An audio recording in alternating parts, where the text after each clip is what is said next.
육군 3기갑 여단이 강원 홍천군 매봉산 훈련장에서 전술 훈련을 진행했습니다. 도하와 공용화기 사격, 전차 기동 사격 등이 진행된 훈련에는 30여 대의 장비가 투입됐으며 훈련은 부대별 작전 환경과 임무 특성에 부합한 실전 운용 능력 배양에 중점을 두고 진행됐습니다. 도널드 트럼프 미국 대통령이 현지 시간으로 24일 열린 육군 사관학교 졸업식에서 미국을 제외한 모든 나라를 방어하는 날은 끝났다며 미국을 우선해야 한다고 재강조했습니다. 그는 다른 나라들과 이견을 대화로 해결하는 것을 선호하지만 미국이나 동맹들이 위협받으면 그는 압도적인 힘과 무력으로 적을 없앨 것이라고 경고했습니다. 사단법인 국군예우사업회가 지난 25일 서울 여의도공원에서 열린 무한도전 마라톤 행사장에서 국군 영웅 감사 챌린지를 개최했습니다. 이번 행사에는 하재현 예비역 중사 등 국군 영웅들이 함께했습니다. 이들은 리멤버 804 문구가 적힌 티셔츠를 나눠주며 군 장병들의 희생을 잊지 말아달라는 메시지를 전했습니다.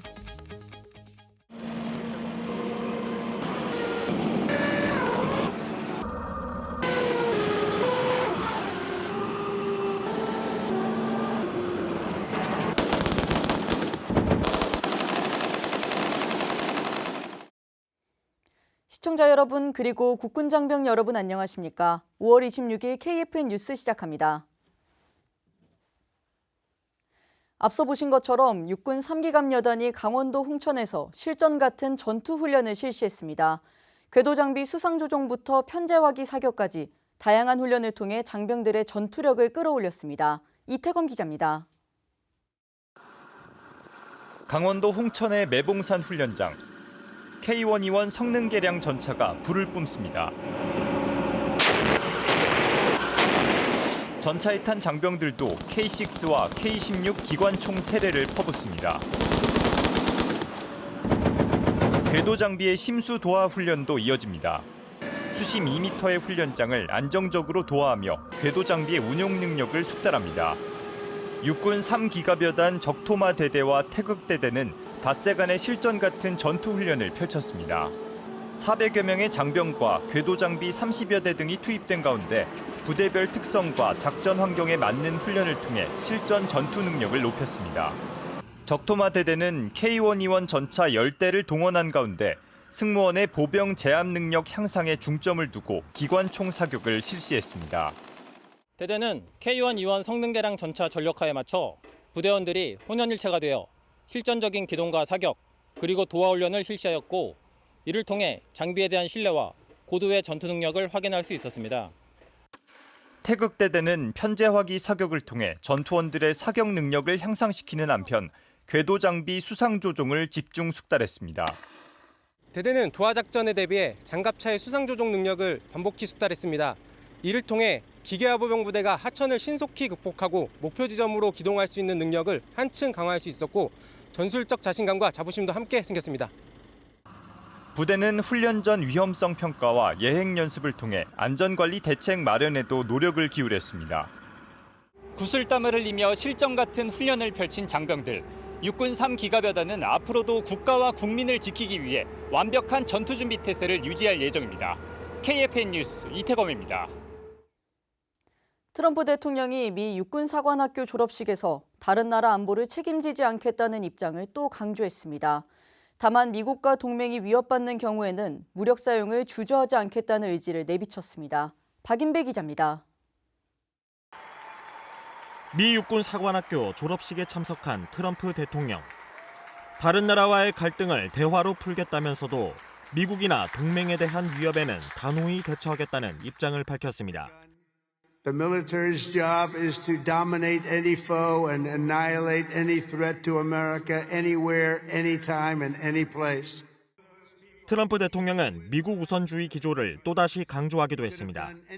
미국 방어를 최우선으로 하고 다른 나라의 안보를 책임지지 않겠다는 겁니다. Crushing America's adversaries, killing America's enemies, and defending our great American flag like it has never been defended before.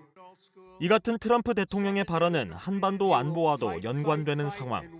지역에서의 동맹의 역할을 강화하고 방위비 분담금을 압박하기 위한 그런 발언이라고 보여지고요. 그렇기 때문에 협상의 여지는 열려 있고 앞으로 한국이 이제 새로운 정부가 들어서게 되면 이 미국하고의 지역에서의 역할 등을 협의해 나가는 자세가 필요할 것으로 보여집니다. 트럼프 행정부 기조에 대응하는 우리의 안보 정책 방향이 더욱 중요해지고 있습니다. KFN 뉴스 박인배입니다. 북한이 지난 21일 진수과정 중 좌초한 구축함 사고 조사를 연일 계속하는 가운데 사고 발생 책임을 물어 당 군수공업부 부부장을 구속했습니다. 이를 시작으로 구축함 진수사고 당사자들에 대한 숙청 작업이 줄줄이 예고되고 있습니다. 송민아 기자입니다. 26일 북한 조선중앙통신에 따르면 이번 구축함 진수사고와 관련해 조사그룹이 25일 당 중앙군사위원회에 사업 정황을 보고했습니다. 조사그룹은 자료에 근거해 중대사고 발생에 커다란 책임이 있는 리형선 당 중앙위원회 군수공업부 부부장을 소환해 구속했다고 밝혔습니다.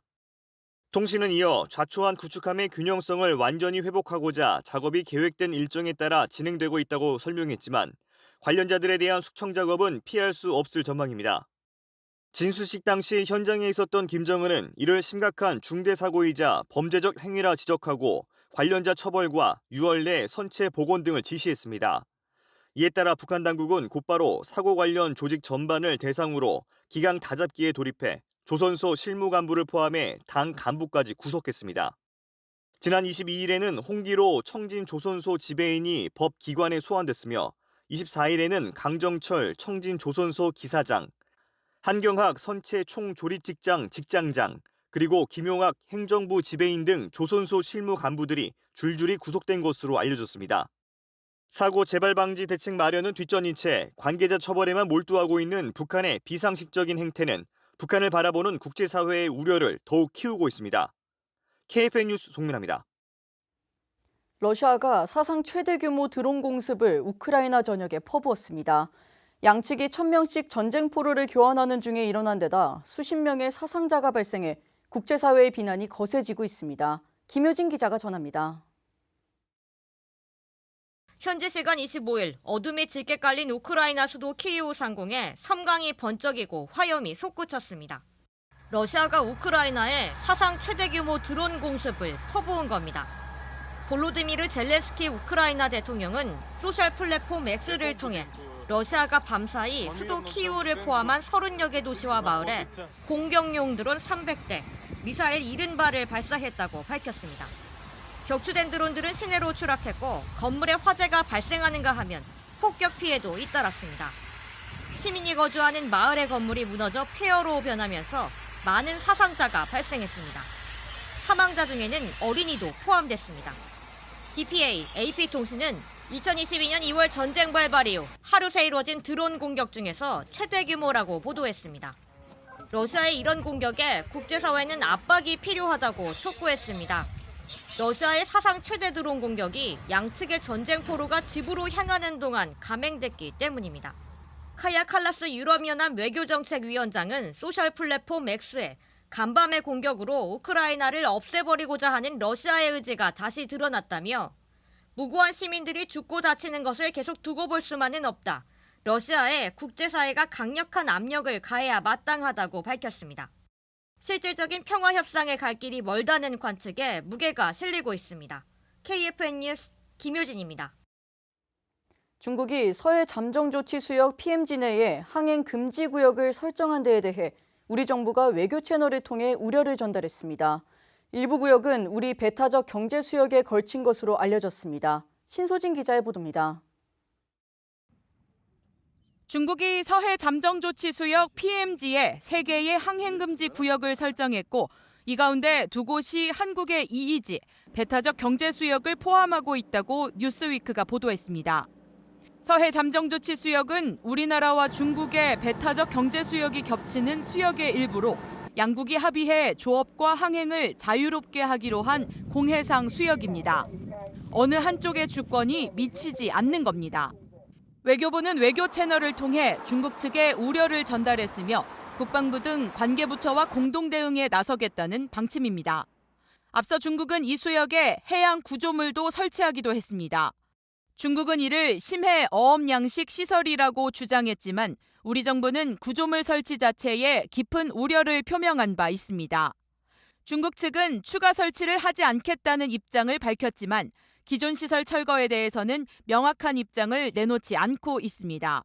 일각에서는 중국의 이 같은 조치들이 서해를 사실상 자국의 해역처럼 관리하려는 이른바 서해 공정의 일환이 아니냐는 분석도 제기되고 있습니다. KUPN 뉴스 신소진입니다. 전면전 직전까지 갔던 인도와 파키스탄이 아슬한 휴전 상태를 이어가는 가운데 파키스탄인 한 명이 국경 지역에서 인도군에 의해 사살돼 양국 간의 긴장이 다시 높아지고 있습니다. 현지 시간으로 25일 각종 외국 매체에 따르면 지난 23일 밤 인도 서북부 구자라트주 바나스칸타 지역 국경을 넘은 파키스탄인 남성 한 명을 사살했다고 인도 국경수비대가 밝혔습니다. 국경수비대는 성명을 통해 의심스러운 사람이 국경 방벽으로 접근해 월경을 멈추라고 경고했지만 이에 응하지 않고 계속 접근해 발포를 촉발했다고 설명했습니다. 국경수비대 주장에 대해 파키스탄 당국자는 인도가 사살한 남성의 정확한 신원을 밝히지 않았고 그들이 발표한 성명은 모호하다고 지적했으며 한 파키스탄 관리는 피살 경위와 정확한 신원을 파악 중이라고 말했습니다. 앞서 인도와 파키스탄은 총기 테러를 이유로 미사일 공격을 주고받으며 전면전 직전까지 갔다가 지난 10일 극적으로 휴전에 합의한 상태입니다. 어제 서울 여의도공원에서 국군 영웅 감사 챌린지가 개최되며 대한민국을 지킨 영웅들과 시민의 뜻깊은 만남이 이뤄졌습니다. 국군 영웅들은 시민들에게 군 장병의 헌신과 희생을 잊지 말아달라는 메시지를 전했습니다. 김은별 기자입니다. 영웅을 기억하겠습니다라는 문구 아래 대한민국의 국군 영웅들과 시민들이 만났습니다. 리멤벌 804라는 문구가 적힌 티셔츠를 받은 시민들은 국군 영웅들에게 감사의 인사를 건넵니다. 서울 여의도공원에서 열린 무한도전 마라톤 행사장에서 국군 영웅 감사 챌린지가 열렸습니다. 행사에는 DMZ 목함질의 도발 사건으로 2다리를 잃은 하재현 예비역 중사를 비롯해 K9 자주포 폭발 사고 생존자인 이찬호 예비역 병장, 연평도 포격전 전상자 이한 예비역 병장이 함께했습니다. 이들은 시민들에게 티셔츠를 직접 배부하며 국가를 위해 헌신한 군장병들의 희생을 잊지 말아달라는 메시지를 전했습니다. 배포된 티셔츠에는 리멤버 804라는 문구가 새겨져 있었습니다. 이는 목함질의 도발 사건이 발생한 2015년 8월 4일을 상징합니다. 이번 챌린지는 목함질의 도발 사건의 10주년을 맞아 804라는 숫자에 담긴 의미를 국민과 함께 기억하며 군인의 희생이 사회에 잊히지 않도록 하기 위해 열렸습니다. 지금 이 시간에도 나라를 지키고 계시는 국군 장병 여러분들 너무 고생이 많으시고요. 그분들의 노고를 시민들 입장에서 잘 알리고 군 장병들을 응원할 수 있는 활동들을 앞으로 해나갈 예정입니다. 국군 영웅들은 5천여 명의 시민들에게 티셔츠를 배부하며 2015년 8월 4일 804의 의미를 국민과 함께 기억하는 시간을 가졌습니다. KUPN 뉴스 김은별입니다. 지난 주말 국군 체육부대 남자 축구팀이 울산 HDFC와의 원정 경기에서 아쉬운 역전패를 당했습니다. 2대0 리드를 지키지 못하고 후반에만 3골을 내어주며 승점 확보에 실패했습니다. 이채원 기자입니다. 3, 4위 간의 맞대결로 주목받은 이번 경기에서 국군 체육부대 남자 축구팀은 경기 초반부터 날카로운 공격력을 보여줬습니다. 모재현 병장의 강력한 슈팅이 불을 뿜었고 골키퍼 김동현 병장은 동물적인 감각으로 선방쇼를 펼쳤습니다. 전반 30분 수비수 박찬용 상병이 공격 진영으로 긴 패스를 연결하자 이동경 상병은 뒷공간을 파고들며 단 한 번의 왼발 슈팅으로 첫 골을 터뜨렸습니다. 이동경 상병의 리그 2경기 연속골이자 시즌 6호 골이었습니다. 기세가 오른 국군체육부대는 후반 13분에도 페널티 지역 왼쪽에 있던 이동경 상병이 골문으로 연결한 볼을 골문 앞에 있던 박수일 병장이 추가골로 연결해 2대0으로 앞서 나갔습니다. 다음 달 3일 전역을 앞둔 박수일 병장은 군을 떠나기 전 마지막으로 출전한 경기에서 국군체육부대 소속으로 첫 골을 신고해 의미를 더했습니다. 하지만 후반 중반부터 경기는 울산으로 기울었습니다. 후반 27분 조현택 병장의 반칙으로 상대의 페널티킥을 허용한 데 이어 경기 막판 에릭의 헤딩슛과 엄원상의 왼발슛이 터지며 경기를 내줬습니다. 국군체육부대는 경기 종료 휘슬이 울릴 때까지 강한 군인 정신으로 그라운드를 누볐지만 승부를 뒤집기엔 부족했습니다. 오는 28일 오후 7시 김천 종합운동장에서 FC 서울과 16라운드 홈경기를 치르는 국군체육부대는 다음 홈경기에선 더 좋은 결과를 거둘 수 있도록 철저히 준비하겠다고 각오를 밝혔습니다. 승점 24점으로 리그 4위를 유지하고 있는 국군체육부대 남자축구팀 경기는 KFN에서 확인할 수 있습니다. KFN 뉴스 이채원입니다. 국군체육부대에서 군복무 중인 한국 테니스 국가대표 권순우 일병이 국제테니스연맹 안동 국제남자대회 단식에서 우승을 차지했습니다. 권순우 일병은 25일 경북 안동시에서 열린 ITF 안동 국제테니스 투어 남자 단식 결승에서 경산시청 소속 신산희 선수를 2대0으로 꺾고 군인 신분으로는 첫 프로대회에서 우승했습니다. 전날 복식 결승에서도 국군체육부대 소속 정윤성 일병과 짝을 이뤄 정상에 선 권 일병은 단식과 복식 모두 우승하며 이번 대회 2관왕에 올랐습니다. 올해 초 입대한 권 일병은 내년 7월 전역 예정이고 단체 활동과 규칙적인 생활에 특화된 군복무를 통해 경기력이 향상됐다며 우승 소감을 전했습니다.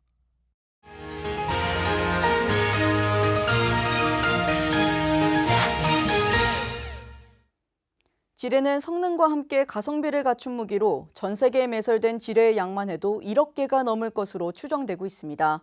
이러한 지뢰를 찾기 위해 단순한 지뢰 제거 무기 사용뿐만 아니라 다양한 방법이 시도되고 있는데요. 어떤 방법들이 있는지 자세한 뉴스바바에서 전해드리겠습니다. 최근 미국에서는 지뢰를 찾기 위해 50년이나 된 사진을 사용해서 주목을 받았는데요. 과연 어떤 사진이었을까요?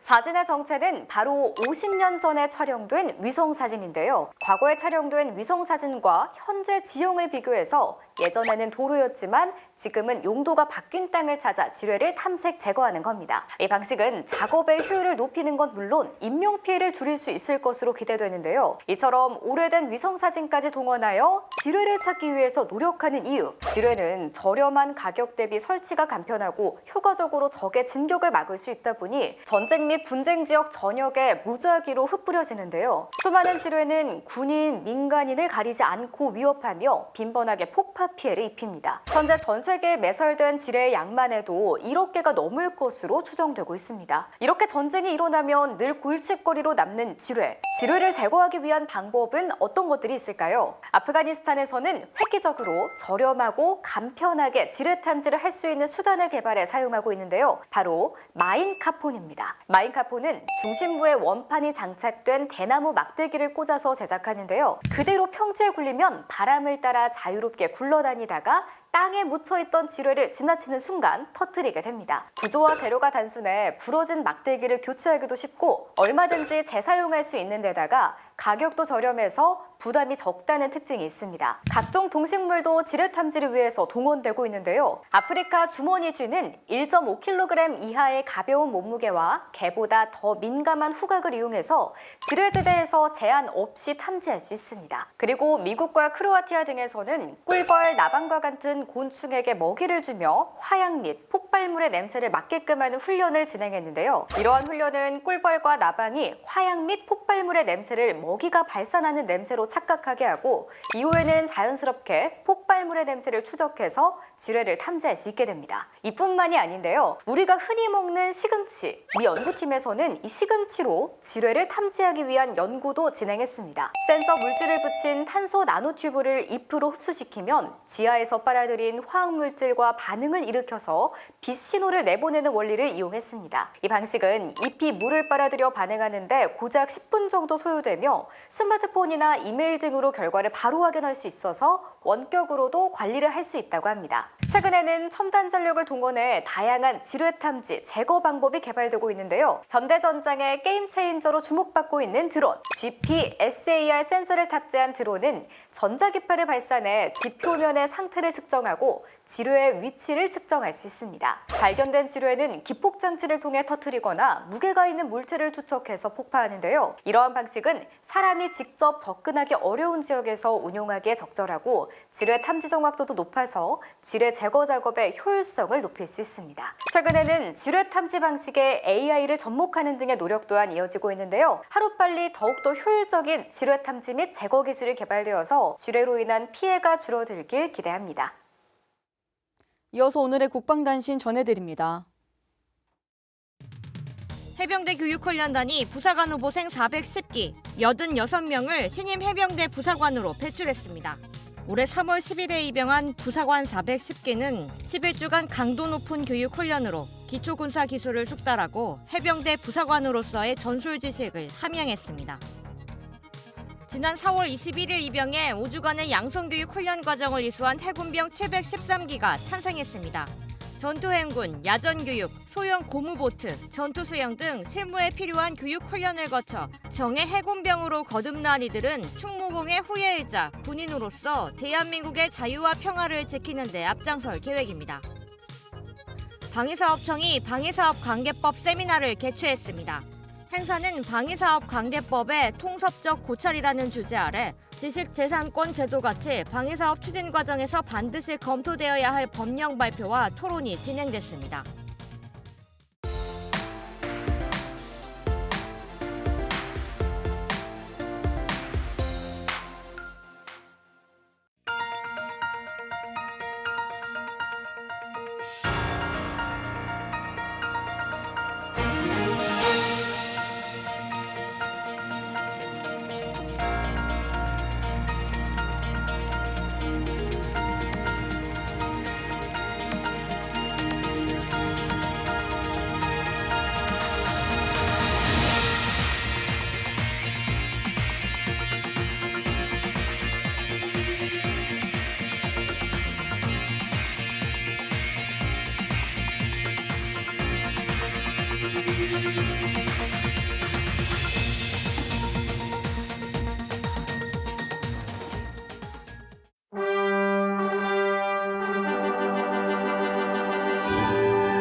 (5월 26일) 기상정보입니다. 5월의 끝자락에 들어온 만큼 계절이 점차 여름으로 향하겠습니다.